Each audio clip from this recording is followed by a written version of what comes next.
Ad ASCO 2024 grande spazio, come è giusto che sia, al melanoma. Molti studi presentati, grande novità. Ne parliamo con Paolo Carolo, responsabile della struttura complessa di melanoma e sarcoma dell'IEO. Paola, quali novità sono emerse?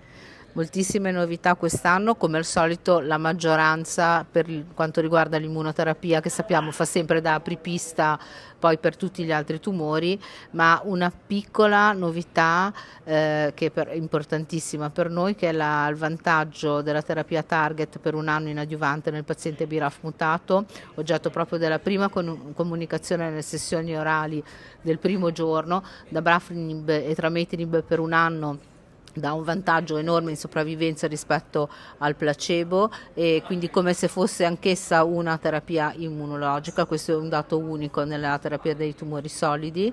E poi andando avanti abbiamo conferme nello studio di fase 2 di vaccinazione che sapete con mRNA, che viene prodotta col tessuto tumorale del paziente in uno studio randomizzato di fase 2 fatto solo negli Stati Uniti. Ci sono i dati a 3 anni che confermano un'enorme riduzione del rischio di recidiva nei confronti del pembrolizumab in monoterapia, e ancora dati molto importanti per quanto riguarda gli studi di neoadiuvante. Anche questo è una nuova strategia terapeutica con immunoterapia che parte dal melanoma, con soli 2 cicli di ipilimumab e nivolumab prima dell'intervento chirurgico, probabilmente sulla base dello studio Nadina portato oggi nella sessione plenaria dell'ASCO. Noi potremmo guarire almeno il 60% dei pazienti con linfonodi positivi.